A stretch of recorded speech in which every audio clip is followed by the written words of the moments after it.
नमस्ते। आप सभी से अनुरोध है कि कृपया हमारी चैनल को सब्सक्राइब करें, वीडियो को लाइक करें और वीडियो को शेयर भी करें।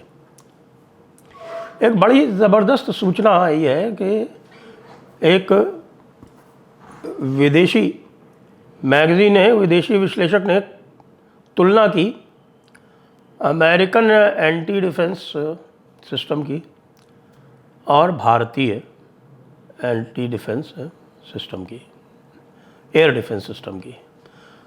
तो अमेरिकन एयर डिफेंस सिस्टम, अभी आपने देखा कि पूरा जो इसराइल के समय जो अमेरिकन एयर डिफेंस सिस्टम उनका था, जिसमें पैट्रियट थी, जिसमें आयरन डोम था, जिसमें थार्ड थी, ये सब मिला के, और उनके साथ में अमेरिकन खुद भी लगे हुए थे, तो उसमें भी वो केवल 35% मिसाइल्स ईरान की, जो कि पुरानी डिज़ाइन की मिसाइल्स हैं, वो इंटरसेप्ट कर पाए। इसी तरह से जब अटैक हुआ अमेरिकन एयर बेस पे, अल उदैब पे, तो वहाँ भी आप देखिए कि केवल वहाँ भी जो उनका रेट था वो 35% के आसपास ही था। और भारत का जो एयर डिफेंस सिस्टम था, जिसमें अमेरिकन और चीनी सिस्टम दोनों लगे हुए थे, उसने लगभग 100% यानी 100% का मतलब है कोई पाकिस्तान ने कोई 500 प्रोजेक्टाइल्स फेंके भारत के ऊपर, कम नहीं फेंके, और 600 ड्रोन, और उनमें से एक भी अपने निशाने पे नहीं लगने पाया, एक भी, नॉट अ सिंगल वन। इक्का दुक्का जो लगे भी तो जाके पता नहीं कहाँ लगे, तो उनकी कोई महत्ता नहीं है। अब इस एयर डिफेंस सिस्टम के साथ में, जिसको लगातार भारत ऑगमेंट कर रहा है, जिसको भारत लगातार स्ट्रेंथन किए जा रहा है, और जिसमें नए नए और भी मिसाइल्स इत्यादि सब लगते जा रहे हैं। S-400 की दो और आ रही है, हमारा प्रोजेक्ट कुशा भी चल रहा है।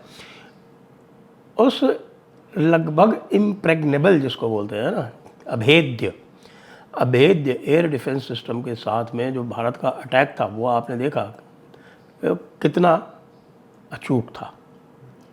और उसका कॉर्नर स्टोन क्या था? BrahMos supersonic missile. अब आपको मैं ये समाचार दूं कि ब्रह्मोस सुपरसोनिक मिसाइल के साथ में अब ब्रह्मोस 2K आने वाली है, और ब्रह्मोस 2 के ऊपर अभी कुछ ही दिनों में, सितंबर में, व्लादिमीर पुतिन जब भारत में आ रहे हैं, उस समय ब्रह्मोस 2K सिस्टम के लिए एग्रीमेंट साइन किया जाना है। ये जो ब्रह्मोस 2K सिस्टम है वो रशिया की ज़िरकॉन मिसाइल है, उसके ऊपर आधारित है। और आपको ये भी पता है कि जो ब्रह्मोस टेक्नोलॉजीज़ है, जो ब्रह्मोस कंपनी है, वो भारत और रूस की, यानी रशिया की एक भारत और रशिया की जॉइंट वेंचर है। इसी जॉइंट वेंचर के द्वारा अब ब्रह्मोस 2K बनाया जाने वाला है। ब्रह्मोस 2K जो है वो 8 मैक तक का होने वाला है। 8 मैक का मतलब होता है लगभग 11,000 किलोमीटर पर आवर। तो जब हमारे भाई लोग जो हैं वो 2800 3000 वाली नहीं संभाल पाए, तो अब भाई लोगों से क्या उम्मीद की जाए कि वो 11,000 वाली कब तक संभालेंगे। इसकी जो टाइम लाइन दी गई है वो ये है कि भाई ये 2-3 वर्ष में ऑन स्ट्रीम आ जाएगी। अच्छा, इसी के पैरेलल आपको पता है कि जो टेक्नोलॉजी डेमोन्स्ट्रेटर है वो टेस्ट हो चुका है। 1000 सेकेंड की फ़्लाइट वो DRDO भी इस्टेब्लिश कर चुकी है, और उसका अपना LHDECM मॉड्यूल, वो ET-LHDCM मॉड्यूल, LDHCM, LD का मतलब long duration hypersonic cruise missile module जो है वो अलग से चल रहा है। तो अब ब्रह्मोस 2 का तो फिक्स हो गया कि ये 1500 किलोमीटर की रेंज की ये मिसाइल रहेगी। LDHCM का वेरिएबल है, और जो उसका ET वर्जन है वो 5000 किलोमीटर तक जा सकता है, नॉर्मल वर्जन है वो 1500 किलोमीटर तक जा सकता है। अब आप ये समझें कि 1500 किलोमीटर का मतलब ये हुआ कि 1500 किलोमीटर ये 12-13 सेकंड में 1500 किलोमीटर ट्रैवल कर जाएगी, यानी रावलपिंडी तक ट्रैवल करने के लिए मुश्किल से 6-7 सेकंड चाहिए। तो अब ये 6-7 सेकंड अगर लगेंगे इसको पहुंचने में रावलपिंडी, तो अब रावलपिंडी का क्या होगा? अच्छा, यही नहीं है, इसके साथ साथ यह और है, इसके साथ साथ में एक बात और भी आई है कि इसके पीछे पीछे चलने के लिए जो हमारी आर्मी है उसने भी पूरी तैयारी कर ली है, उसने भी पूरी तैयारी कर ली है। उसके पास अब रुद्र, भैरव और दिव्यास्त्र, ये 3 मल्टी रोल वो बनाने जा रहे हैं। भैरव तो यूनिट्स होंगी और ये आपका जो रुद्र है वो आपके के हर ब्रिगेड में एक रुद्र मॉड्यूल होगा और हर ब्रिगेड आर्टिलरी के साथ में आपका ये दिव्यास्त्र मॉड्यूल होगा। अब आप कहेंगे इसकी क्या आवश्यकता है? जी हाँ, इसकी आवश्यकता जो है वो ब्रह्मोस फायर करने के बाद पड़ती है। ब्रह्मोस या उससे छोटा भी कोई भी आपने मान लीजिए मिसाइल दाग दिया और मिसाइल दाग के आपने एक क्रिएट कर दिया स्पेस। अब उस स्पेस को टेकअप करने के लिए जो हमारे इंडियन आर्मी है उनके ये 3 जो है स्पेशल मॉड्यूल्स बनाए गए। इसमें भैरव जो है वो स्पेशल फोर्सेस वाला मॉड्यूल है। ये बिल्कुल स्पेशल फोर्सेस हैं जो वेल ट्रेंड और आपके लाइट आर्म्स के साथ में very advanced arms, light arms और सारे जितने भी आपके स्पेशल फोर्सेस के जितने भी हो सकते हैं वो आपको मिलेंगे। और ये बटालियंस इसकी स्पेशल बनाई जाएंगी। हर ब्रिगेड में एक बटालियन रहेगी। आपको पता है 3 बटालियन की एक ब्रिगेड बनती है। रुद्र जो है वो रुद्र अपनी किस्म का एक अलग मॉड्यूल है। उसमें रुद्र में हर तरह की जो आपकी आर्टिलरी की, ड्रोन्स की और जो आपकी फायरिंग प्रोजेक्टाइल्स है सब मिला के उसमें मोर्टार भी होगा, उसमें आपके होविट्जर्स भी होंगे, उसमें आपके जो माउंटेड गन्स भी होंगी। ये सारी मिल के ये रुद्र का जो है वो बिल्कुल एक मोस्ट प्रिसाइज फायर पावर का एक ये मॉड्यूल। आपको पता है वैसे भी आर्टिलरी हर ब्रिगेड में होती ही है। उन आर्टिलरी रेजिमेंट के साथ में ये जो रुद्र मॉड्यूल्स हैं ये भी डाले जाएंगे।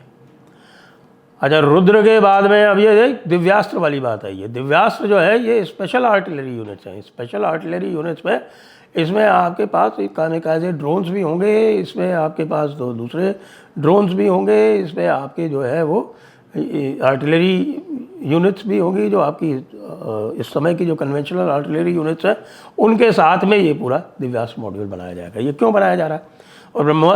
और इसके और ब्रह्मोस 2 या LDHCM है, इनकी दोनों के बीच में किस प्रकार की, जिसको कहें कि किस प्रकार की कॉम्प्लीमेंटैरिटी है ये आपस में किस तरह से मेल मिलाप करेंगे, उसी के हिसाब से यह पूरा कार्यक्रम किया जा रहा है। यानी आप समझिए कि ये जो किया जा रहा है इससे जो हमारे विशेष तौर से जो पहाड़ों में जो लड़ाई होती है उसमें बहुत भारी सफलता मिलने का अनुमान है। पहाड़ों के बीच में हो सकता है ब्रह्मोस का उपयोग करने की आवश्यकता ना पड़े। जो छोटे हमारे जो और हैं और जो हमारी जो दूसरी एयर डिफेंस है उनके सहारे से ही हो जाए। अगर सारे बंकर जो है वो LOC पर अगर उनको उड़ाना हो तो उन बंकर्स को उड़ा के और उसके बाद फिर ये आपका जो भैरव यूनिट है ये अंदर घुस के भैरव यूनिट वहाँ पर जो आवश्यक सफाई करनी है उसको बुला के फिर पीछे से आपकी पूरी जो बटालियंस हैं, जो आपकी जो इन्फेंट्री है वो जाके उसके ऊपर कब्जा करे। इस प्रकार का ये कार्यक्रम है। अच्छा, इस प्रकार का कार्यक्रम बनाना क्यों आवश्यक है? वो इसलिए भी आवश्यक है कि देखिए पहाड़ों में जो अटैक करता है उसके लिए बड़ी मुश्किल होती है। पहाड़ों में अटैक का मतलब ये होता है कि कन्वेंशनली ये कहा जाता है कि साहब कि 1:9, यानी डिफेंस के 1 के मुकाबले आपको 9 टाइम्स नंबर्स चाहिए, तभी आप पहाड़ों में लड़ाई जीत सकते हैं। अब आधुनिक युग आ गया है, वो आधुनिक युग में अब ये रीअसेस किया जा रहा है कि साहब कि ये 1:9 ही चाहिए, या कि टेक्नोलॉजिकल एडवांसमेंट के ज़रिए हम कुछ कर सकते हैं। निश्चित रूप से अब टेक्नोलॉजिकल एडवांसमेंट इतना है कि जैसे पहले यदि आप पेट्रोल्स भेजा करते थे, अब आपको पेट्रोल्स भेजने की आवश्यकता नहीं है। अब आपको पेट्रोल्स के जगह पे आपको आपके जो यूएवीज़ हैं, जो रिकनेसांस वाली जो यूएवीज़ हैं, उसको भेजने की आवश्यकता है।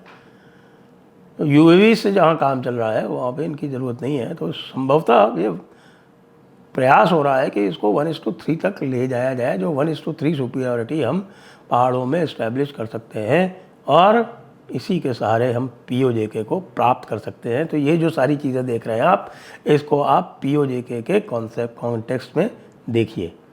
और पीओजेके में भी जहाँ हमारा जो निशाना है मुख्य, वो गिलगित बाल्टिस्तान में है। मुझे नहीं लगता कि हमारी सेना जो है वो हाजी पीर के अतिरिक्त पूरे आपके जो मीरपुर, कोटली, मुजफ्फराबाद क्षेत्र है उसमें कहीं भी इंटरेस्टेड है। 2 इंटरेस्ट हैं वहाँ पे हमारे, हाजी पीर और शारदा पीठ, और ये हम इन्हीं इन्वेंशंस, इनोवेशंस, इनके सहारे लेके रहेंगे।